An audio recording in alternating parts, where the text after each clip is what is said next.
Shalom, shalom, peuple de Dieu.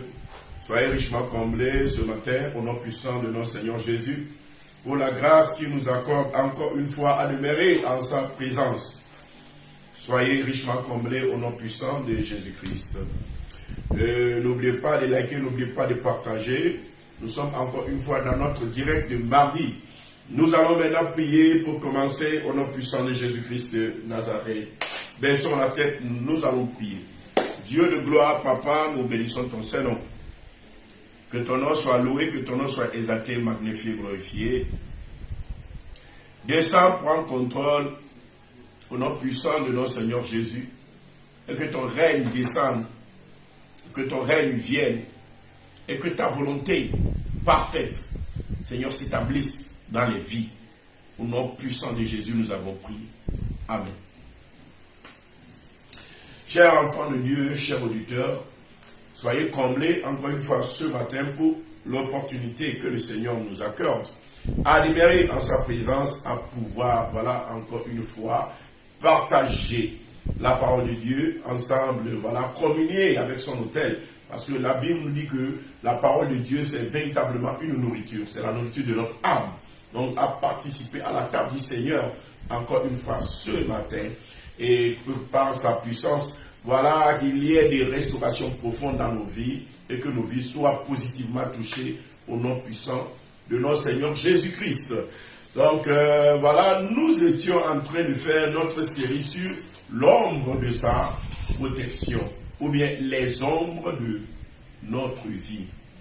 Les ombres de notre vie. Nous avions eu à parler des ombres négatives qui, voilà, hantent des fois nos vies. On a vu l'ombre, voilà, des sorciers, des occultistes, des chamans, etc. Nous avions eu à parler, voilà, d'autres ombres aussi, qui sont des ombres négatives qui travaillent dans nos vies. Et comment contrecarrer ces ombres-là afin de pouvoir avancer, réussir, évoluer. Et cela s'avère tellement important. Cela s'avère tellement important. Et puis, voilà, nous avions commencé par parler des hommes positifs. Des hommes positifs. Et nous avions eu en premier lieu à parler de l'ombre du mentor ou de l'ombre du père spirituel. Et nous avions vu un cas pratique dans la parole de Dieu où l'ombre dans sa dimension physique de Pierre guérissait les malades, voilà, transformait les vies et voilà, apportait la délivrance dans la vie, voilà, de tous ceux-là qui se réfugient. Et voilà, sous cette ombre, la Bible dit, il recherchait l'ombre de Pierre, et selon ce que nous avions lu dans Actes, le chapitre 5, le verset 15. Alléluia. Donc la Bible dit, en sorte qu'on apportait les malades dans les rues et qu'on les plaçait sur des lits et des couchettes, afin que lorsque Pierre passerait, que son ombre au moins couvrit quelques-uns d'eux. La multitude accourait aussi des villes voisines à Jérusalem, amenant des malades et des gens tourmentés par des esprits impurs. Et tous étaient guéris. Donc ici, nous voyons le peuple à la quête de l'ombre de Pierre, parce que Pierre est celui à qui Jésus-Christ a remis la clé du royaume. En ces temps-là, Pierre est le père de ce réveil. Il dit, tu es Pierre, sur cette pierre, je bâtirai mon église, et les portes du séjour des mondes ne prévaudront point contre elle. Et la Bible dit, ce Pierre était recherché. Et voilà, par les gens de ce premier grand réveil de notre temps. Et donc, la Bible dit, il recherchait l'ombre de prière pour que quoi? Au moins que l'ombre la couvrit et quelques-uns d'eux. Donc, la couverture de l'ombre était recherchée.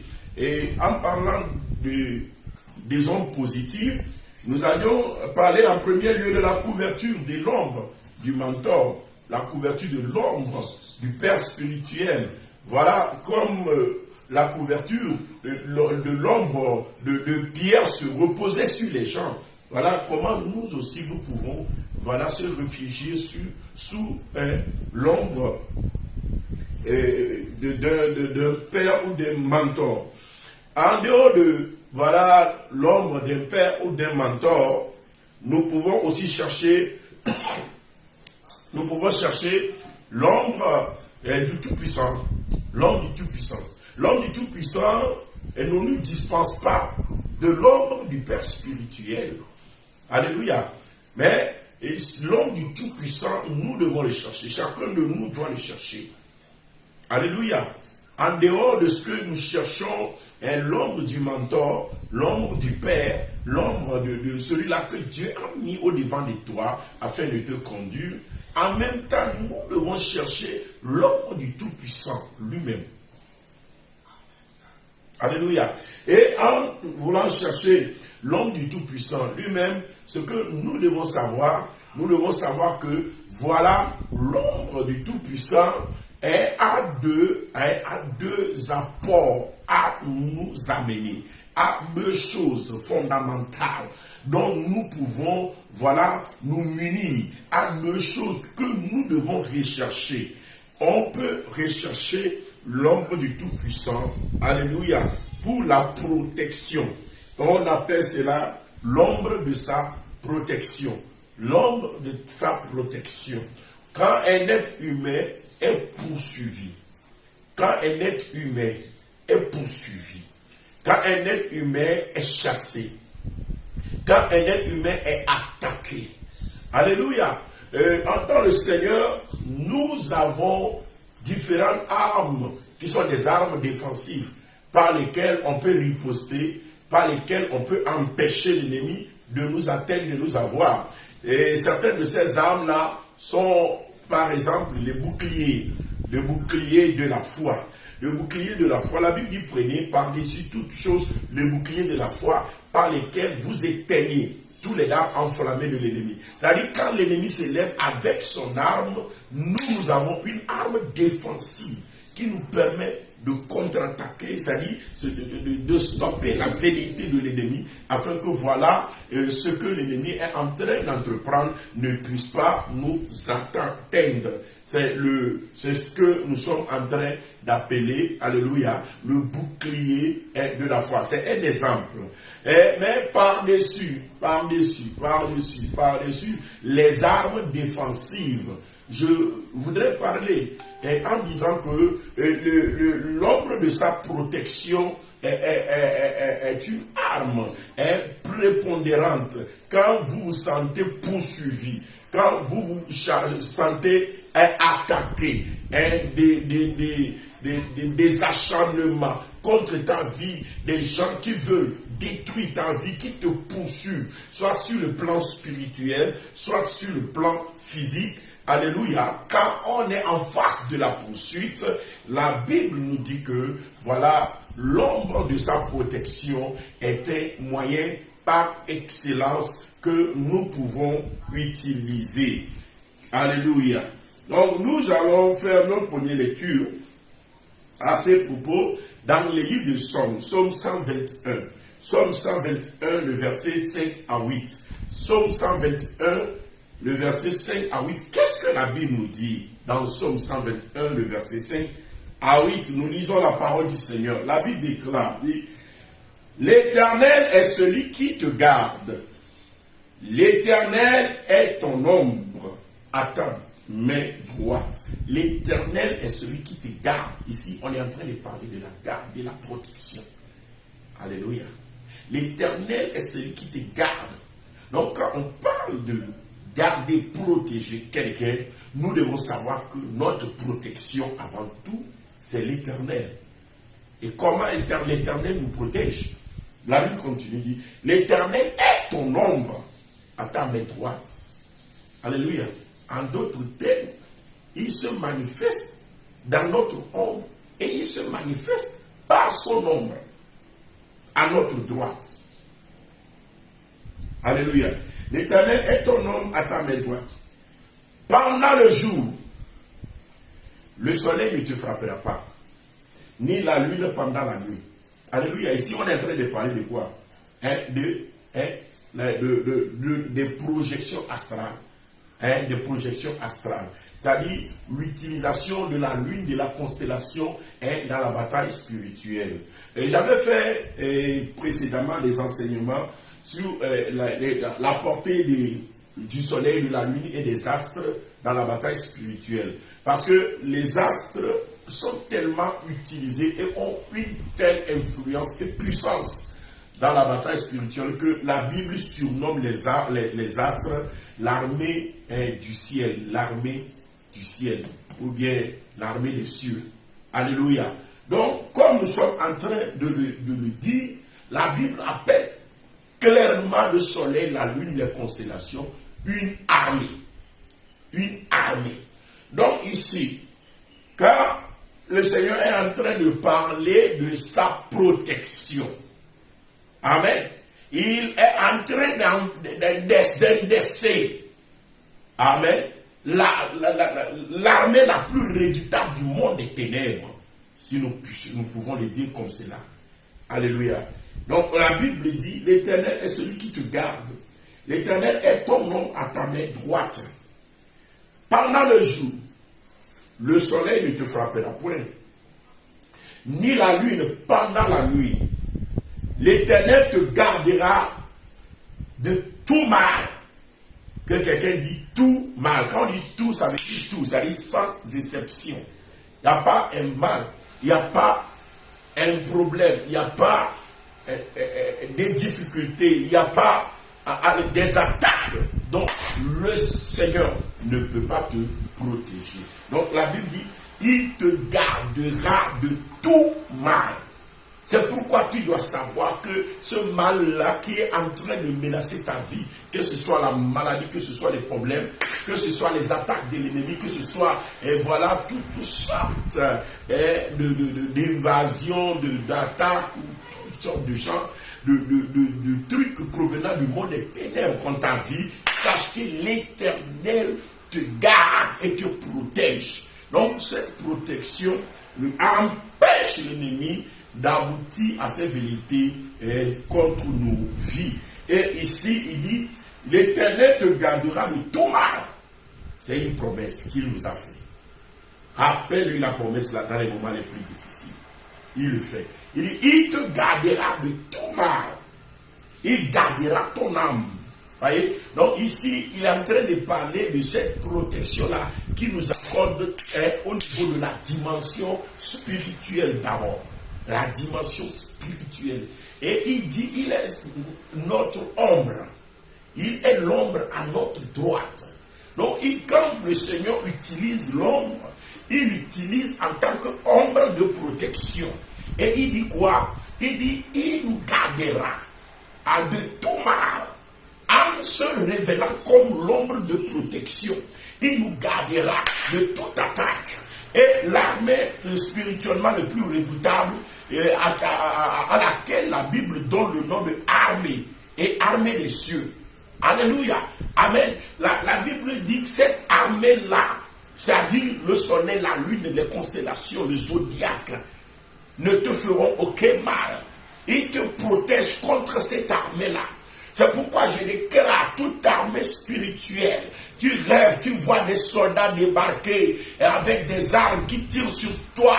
C'est une armée de sorcellerie. Toute armée qui s'élève contre ta vie, je suis là pour déclarer au nom puissant de notre Seigneur Jésus-Christ que les vérités de cette armée sont détruites parce que tu te reposes sous l'ombre du Très-Haut. L'ombre du Très-Haut se repose sur ta vie et toute armée qui s'élève contre toi fléchit et tombe devant toi au nom puissant de notre Seigneur Jésus. Je ne t'écoute pas me dire Amen.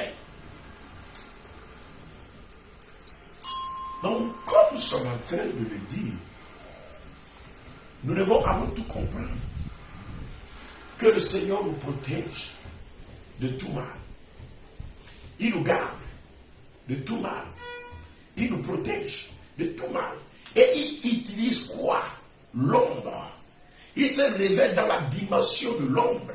Il utilise l'ombre dans sa dimension physique et dans sa dimension spirituelle pour nous couvrir et pour nous accorder une protection, pour nous garder, alléluia, pour garder notre vie, pour garder notre âme. Seigneur, au nom de Jésus, couvre ma vie de ton nom. Au nom de Jésus, je trouve un refuge sous ton ombre. Voyez? Donc, à quelqu'un qui parle de la sorte, quelqu'un est un connaisseur spirituel. Alléluia. Et la connaissance détermine la victoire dans le monde spirituel, tel que le Seigneur Jésus-Christ lui-même l'a dit. Il dit, tu connaîtras la vérité et la vérité t'affranchira. Tu connaîtras et tu seras affranchi. La connaissance est la clé de la délivrance. Et le Seigneur, bien sûr, ici, pour te délivrer des armées qui s'élèvent contre toi, pour te délivrer de tout envahisseur spirituel, de tout pouvoir et puissance maléfique qui s'élève contre ta vie. Il dit l'armée la plus redoutable, qui est l'armée des constellations, qui est la lune, le soleil et les étoiles, qui est les zodiaques, ne pourra même pas te toucher. Alléluia. Car l'Éternel te protégera de son ombre. Il te gardera de son ombre. Il gardera ton âme. Il gardera ton âme. Oh my God. Il garde ton âme. Il délivre ton âme. Il libère ton âme. Au nom puissant de Jésus, puisque tu es en train d'écouter ma voix, je déclare l'ombre de l'Éternel couvrir ta vie et couvrir ta maison. Toi qui es menacé dans les nuits, qui es menacé dans le boulot là, dans le bureau là, et tu n'as plus la paix, tu ne sais plus quoi faire, je déclare que l'ombre de l'Éternel couvre ce bureau, couvre ta maison, couvre ta vie, couvre la vie de tes enfants maintenant qu'ils sont en train de vaquer encore une fois aux études, en faisant la rentrée scolaire. Que l'ombre de l'Éternel les couvre, que l'ombre de l'Éternel couvre ta vie. Au nom puissant de notre Seigneur Jésus, je ne t'écoute pas me dire Amen pour cela. Donc, quand nous sommes en train de le dire, nous devions pouvoir comprendre que l'ombre de l'Éternel est utilisée comme une arme défensive pour nous accorder la protection. Alléluia. Et c'est l'ultime lieu de refuge. C'est l'ultime lieu de refuge et de protection où nous pouvons nous retrouver en sécurité. Je me retrouve en sécurité à l'ombre de ses ailes. Alléluia. À l'ombre du Tout-Puissant. Sa fidélité est un bouclier. Il te délivre au nom de Jésus. Il te libère au nom de Jésus. Il t'affranchit au nom de Jésus. Il se manifeste au nom de Jésus. Toute armée mandatée contre ta vie, contre ton foyer, contre tes finances, contre tes études, contre la vie de tes enfants, contre voilà tout ce qui t'appartient. Au nom puissant de Jésus, je déclare une couverture de l'ombre de l'Éternel sur ta vie, sur ta maison. Et je neutralise au nom de Jésus-Christ de Nazareth cette armée-là dans ta vie. Dans le nom puissant de Jésus, je ne t'écoute pas dire Amen. Quand nous parlons de l'ombre du Très-Haut, vous devez comprendre que l'Éternel a une tente vivante où lui-même siège. L'Éternel, je répète, a une tente vivante où lui-même siège. Là où siège notre Dieu, qu'est-ce qui se passe? Ce n'est pas un arbre qui le sert de protection.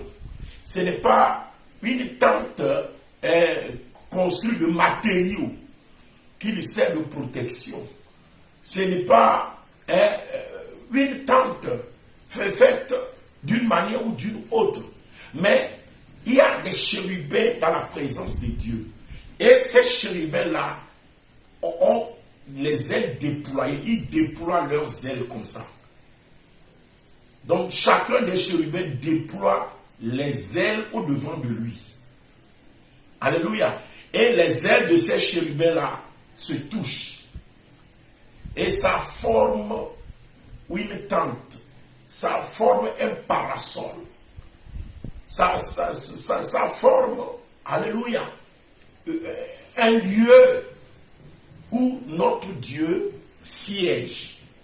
C'est pourquoi la Bible appelle Dieu le Dieu qui siège au milieu des chérubins. C'est pourquoi vous allez voir nos pères quand ils prient.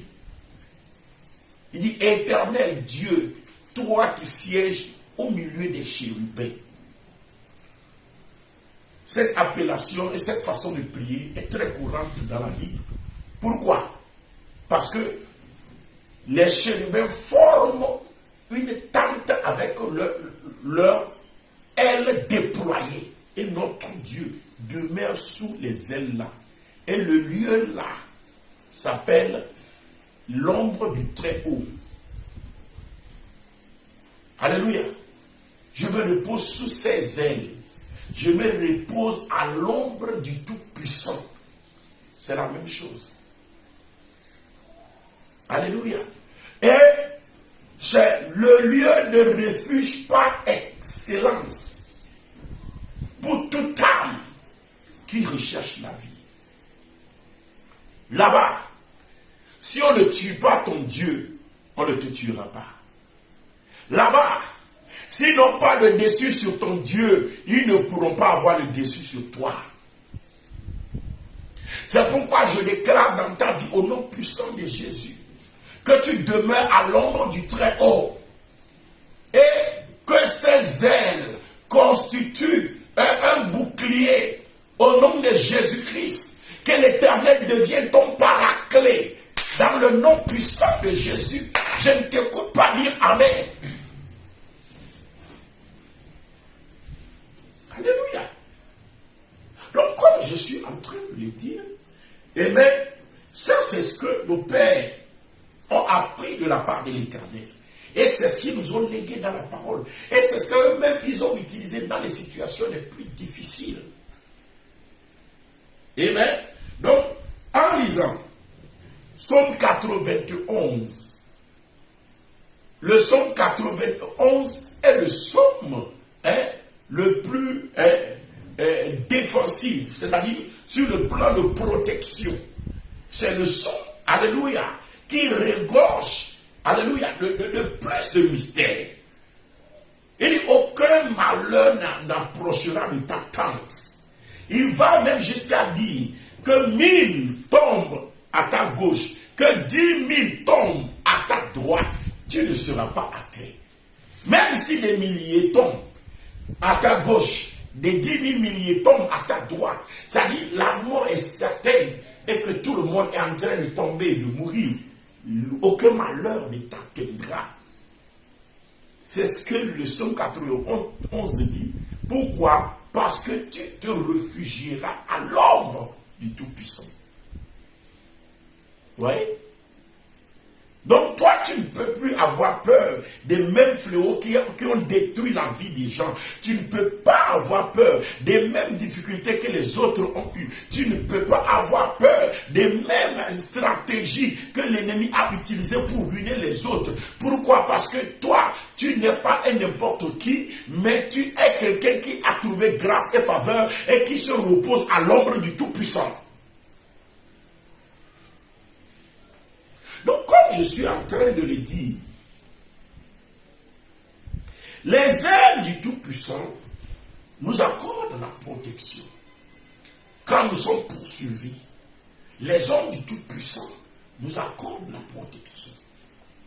Psaume 91, le verset 4 nous dit, « Il te couvrira de ses plumes, et tu trouveras un refuge sous ses ailes. » Oui. Il te couvrira de ses plumes. Notre Dieu n'a pas de plumes. Notre Dieu, je répète bien, notre Dieu n'a pas de plume. La Bible dit, il a créé l'homme à son image selon sa ressemblance. Quand tu te vois, ce que toi-même tu es là, tu as l'image de ton Dieu. Notre Dieu n'a pas de plume. Amen. Il te couvrira de ses plumes et tu trouveras un refuge sous ses ailes. Notre Dieu n'a pas des ailes, mais il demeure sous les ailes des chérubins aux ailes déployées. Il demeure sous, amen, les ailes de ces chérubins-là. Et c'est les ailes-là qui couvrent son trône. Amen. Qui accordent, si on peut le dire comme cela, la protection. C'est pourquoi la Bible parle de chérubins protecteurs. Amen. Je suis en train de vous parler du royaume. Ce qui se passe dans notre royaume, là, dans le ciel. Donc, à l'ombre du Tout-Puissant, l'ombre là qui est créée, qui sert de protection. Alléluia. Pour notre Dieu, il nous cache sous l'ombre là, dans sa présence. Donc, c'est ce que le psaume 91, le verset 4 nous dit. Il te couvrira de ses plumes. Il est en train de parler de ses ailes déployées, de ses chérubins. Et tu trouveras un refuge sous ses ailes. Sa fidélité est un bouclier. Je l'avais dit. Et une cuirasse. Vous voyez? Sa fidélité est un bouclier et une cuirasse. Donc, l'ombre du Très-Haut, alléluia, est les moyens par excellence de protection quand nous sommes poursuivis par les ennemis. Quand ils nous donnent la chasse, ils nous épient et ils veulent nous détruire. Que le Seigneur te place sous ses ailes. Que le Seigneur place ta maison sous ses ailes. Que le Seigneur place ta famille sous ses ailes. Que le Seigneur place les Abakouk sous ses ailes. Que le Seigneur place Bostra sous ses ailes. Que le Seigneur place le corps du Christ sous ses ailes.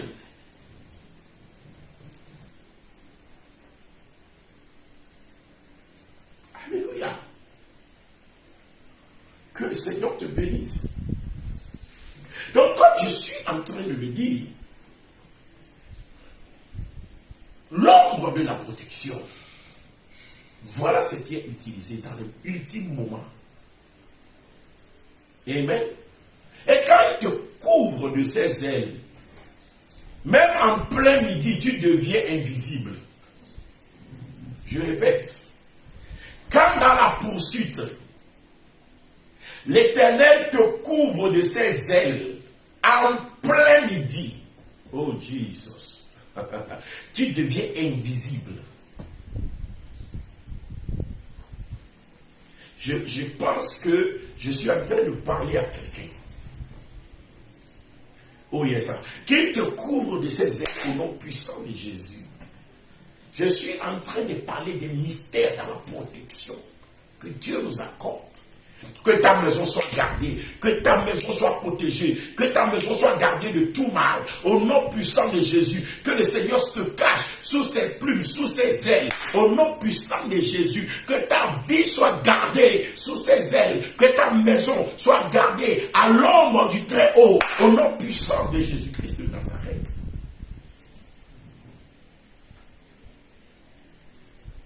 Donc, comme je suis en train de le dire, alléluia. Je dis en plein midi, c'est-à-dire quand tous la lumière du soleil, amen, quand tous les projecteurs de la terre, alléluia, se reposent sur toi. Quand tu es sous ses ailes, tu es invisible à l'ennemi. Même si le soleil est au zénith, tu seras invisible à l'ennemi. Il vient, il tourne, mais il ne te voit pas. Il vient, il te cherche, mais il ne te voit pas. Je dis, tes ennemis ne te verront plus. Parce qu'à partir d'aujourd'hui, tu es à l'ombre du Très-Haut. Ils viendront, ils tourneront, ils te chercheront, hein, mais ils ne te trouveront pas. Ils chercheront tes enfants, ils ne les trouveront pas. Ils chercheront ta famille, mais ils ne les trouveront pas. Au nom puissant de Jésus-Christ de Nazareth.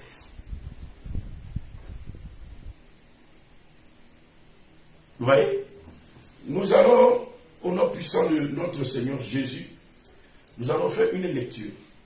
Et comme nous sommes en train de le voir, Papa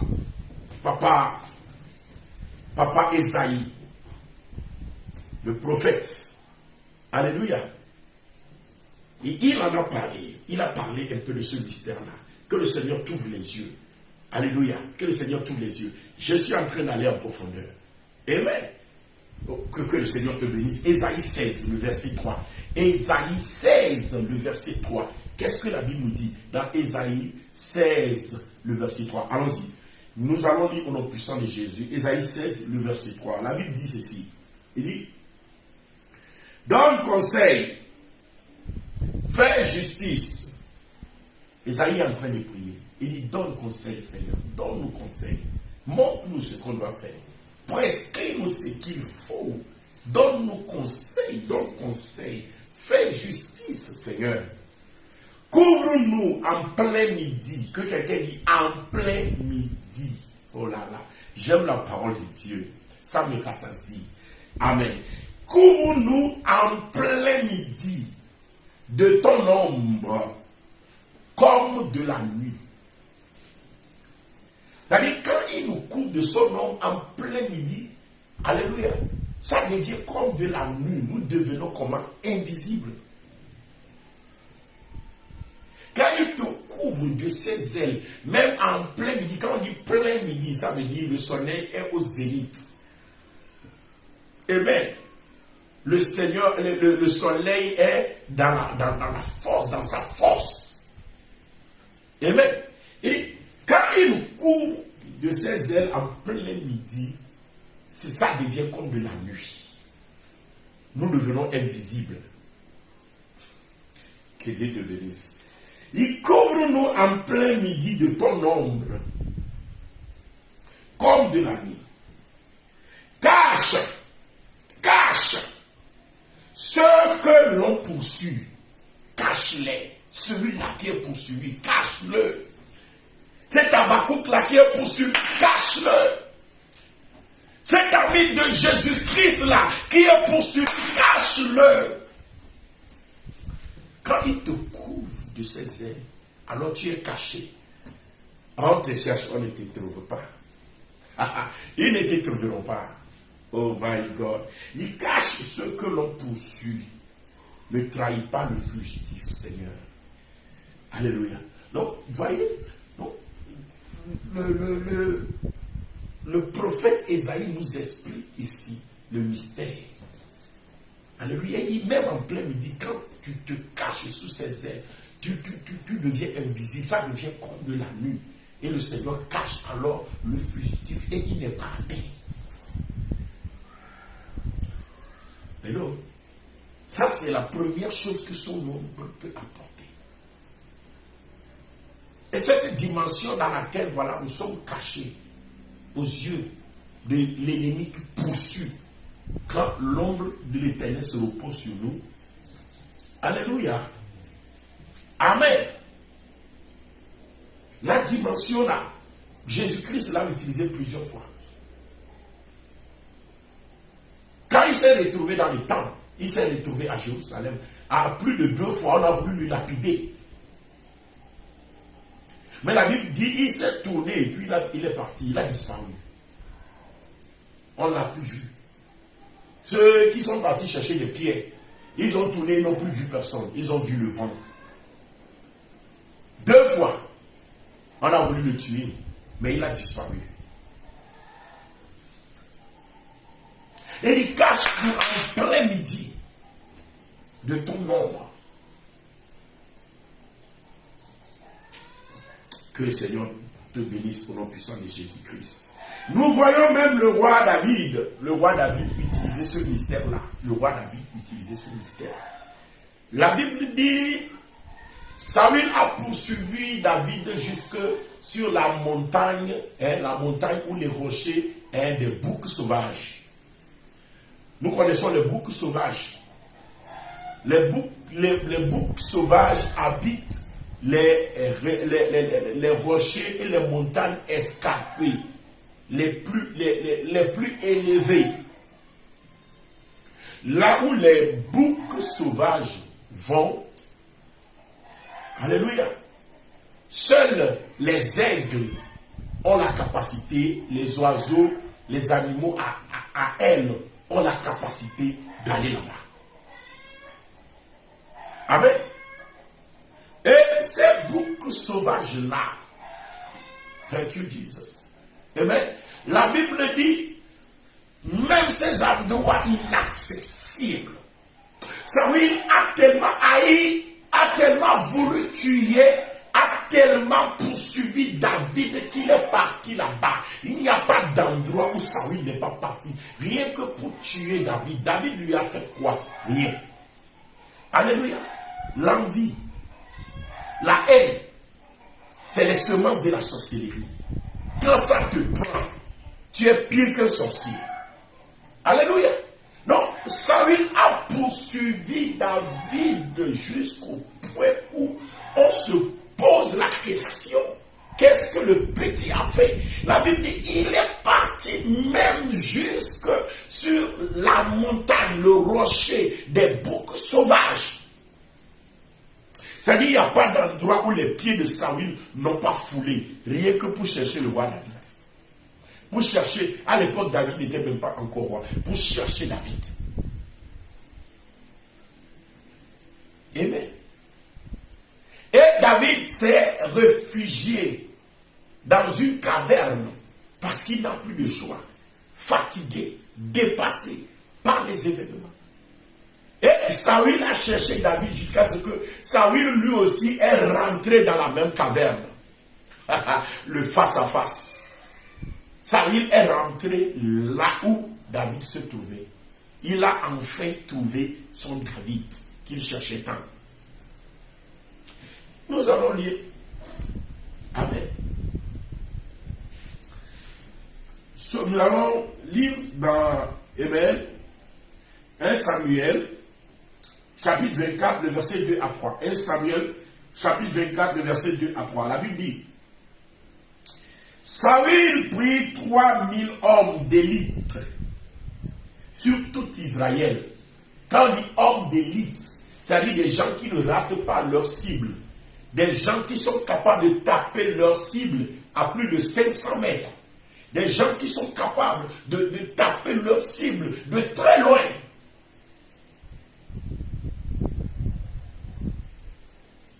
Alléluia. Il ne rate pas quand il tire.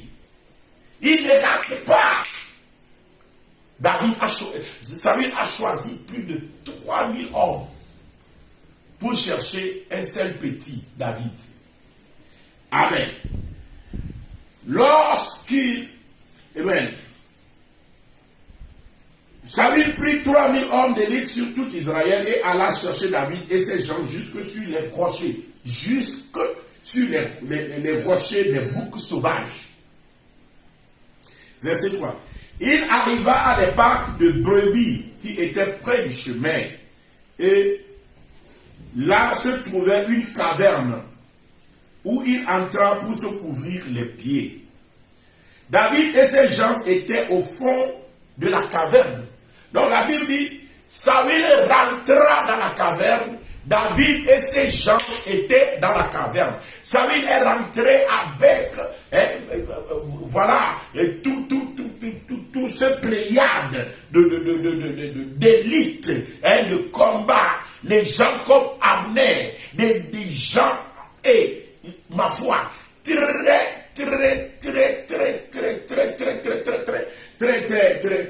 outillés, habiles, capables, suffisants, ayant des qualités hors normes, qui sont redoutables dans la guerre.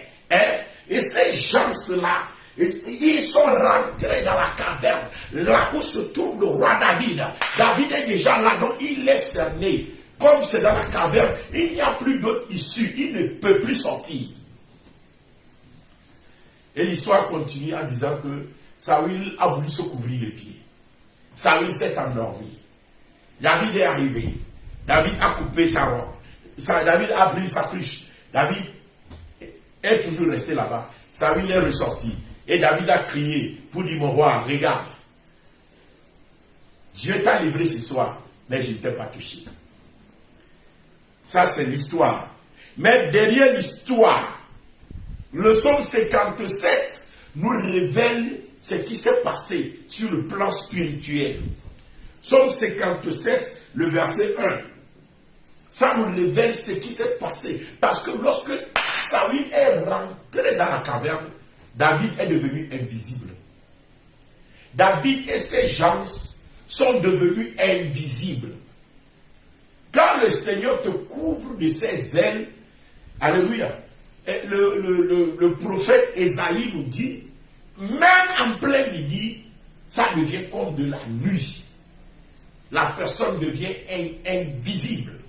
Et c'est ce qui s'était passé. Quand Dieu cache quelqu'un sous ses ailes, selon ce que nous a dit papa Ésaïe, alléluia, Ésaïe 16, le verset 3, on avait lu. Maintenant, et voyez la prière que David a faite et nous allons tout comprendre. Et c'est là où nous allons nous arrêter pour aujourd'hui. Lisez, Psaume 57, le verset 1, ce que la Bible nous dit. Psaume 57, le verset 1, la Bible nous dit ceci. Au chef des chantres, ne détruis pas. Psaume de David, ou hymne de David. La prière qu'il a dit dans la caverne là, c'est ce que la Bible dit maintenant. Quand Samuel est rentré, on dit, Samuel et ses gens sont rentrés, David a fait. Il a commencé par prier. Il a fait une prière dans la caverne.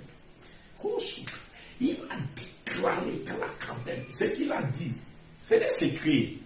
C'est ces choses qui te permettent aussi de grandir, d'apprendre, de faire. Dans les situations difficiles, comment eux, ils ont pu résoudre leurs problèmes. Voyez, c'est comme ça qu'on apprend. C'est comme ça qu'on devient fort. C'est comme ça qu'on devient aussi puissant.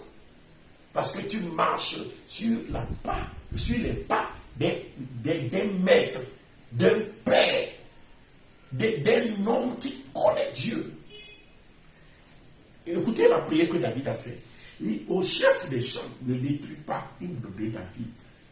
Lorsqu'il se réfugia dans la caverne poursuivi par Saül, on précise là-bas les contextes. Maintenant, écoute la prière. Aie pitié de moi, ô Dieu. Vous voyez la prière? Il a prié. Il a prié. Ce n'est pas simple sommeil que Saül a eu, mais c'est la prière qui a empêché Saül de toucher à David. Amen. Donc il dit, aie pitié de moi, ô Dieu, aie pitié de moi. Car en toi, mon âme cherche un refuge. Je cherche un refuge à l'ombre. Souligne. À l'ombre de tes ailes. Oh my God. Oh my God. Jusqu'à ce que les calamités soient passées. Jusqu'à ce que tout ça, toutes ces trucs de destruction soient passés.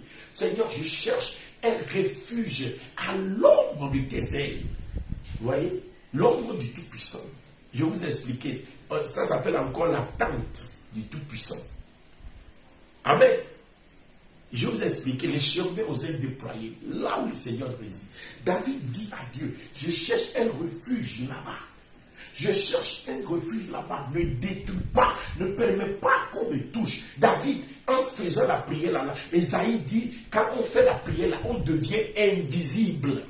C'est ce que Ésaïe nous dit dans Ésaïe 16, alléluia, le verset 3. La Bible nous dit, quand on fait la prière là, on devient invisible, même en plein midi. Voilà la prière que David a fait. Il est poursuivi. Il ne peut plus fuir. Il va aller où? Il va aller où? Il est dans la caverne enfermé. Maintenant, Samuel et ses gens sont rentrés dans la caverne. Il dit, Seigneur, ne détruis pas. Je cherche un refuge. Parce que je n'ai nulle part aller. Sous tes ailes. À l'ombre de tes ailes. De quoi Papa Esaïe parle ici dans Esaïe 16, le verset 3. C'est ce que David a évoqué dans la prière. Et nous avons vu comment cela a fonctionné. Le roi Saül est rentré dans la même caverne avec plus de 3000 hommes. Mais ils n'ont pas pu saisir David, qui était au fond de la caverne. Ils sont endormis. Plutôt, c'est David qui est venu auprès d'eux. Ils ne l'ont pas vu. Il a coupé leur habit. Ils ne l'ont pas vu. Il a pris la cruche. Ils ne l'ont pas vu. Il est resté là-bas. Ils se sont réveillés. Ils ne l'ont pas vu. Ils sont ressortis. En allant au loin, David les a pris.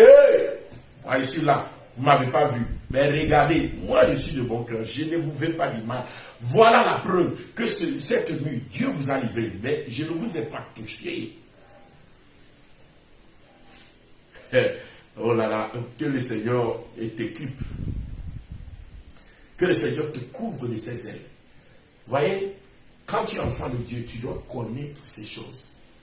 Tu dois connaître cette prière. Tu dois faire cette prière-là à des temps stratégiques. Oh, que le Seigneur ouvre ton entendement. Alléluia. Que le Seigneur, au nom de Jésus-Christ de Nazareth, te protège toute ta maison sous ses ailes, au nom puissant de notre Seigneur Jésus. Tu es intouchable, tu es inattaquable, au nom puissant de notre Seigneur Jésus. Dieu de gloire, Papa, je bénis ton nom, ton Saint-Nom, dans la vie de quelqu'un, dans la vie de tes enfants, dans la vie du corps de Christ. Seigneur, au nom puissant de Jésus-Christ de Nazareth, nous te disons merci, parce que Seigneur, tes ailes sont déployées, et tu nous caches à l'ombre de tes ailes. Tu caches, Seigneur, Bostra à l'ombre de tes ailes. Tu caches le corps de Christ à l'ombre de tes ailes. Tu caches tes enfants à l'ombre de tes ailes, au nom puissant de Jésus. Merci Seigneur. Parce que tu nous rends invisibles à l'ennemi. Parce qu'il poursuit comme ils ont poursuivi David. Mais ils n'ont pas pu nous atteindre. Merci Dieu de gloire pour cette protection sur les enfants, sur les églises, sur les fidèles, sur Seigneur tout ce qui est à toi et sur tout ce qui nous appartient. Sur notre personne, au nom puissant de notre Seigneur Jésus, nous avons prié. Amen. Donc voilà, nous sommes arrivés à la fin. Que le Seigneur te bénisse. N'oublie pas de l'activer. Alléluia. N'oublie pas d'activer l'attente de Dieu sur ta maison, sur ta vie, sur la vie de tes enfants. Et voilà, comme nous sommes en train de parler des ombres de notre vie, voilà, je viens de vous livrer encore une ombre positive que vous pouvez utiliser, à part l'ombre du Père spirituel. Voilà une ombre positive que je vous livre encore. Le mardi prochain, je vais vous livrer toujours une ombre positive, certainement la dernière, et c'est le mardi prochain, nous allons pouvoir terminer avec cet enseignement, s'il plaît à Dieu, sur les ombres de notre vie. Que Dieu vous bénisse, que Dieu vous garde, que Dieu vous protège. Excellente journée à tout un chacun de nous. Shalom, shalom, shalom. Bye bye.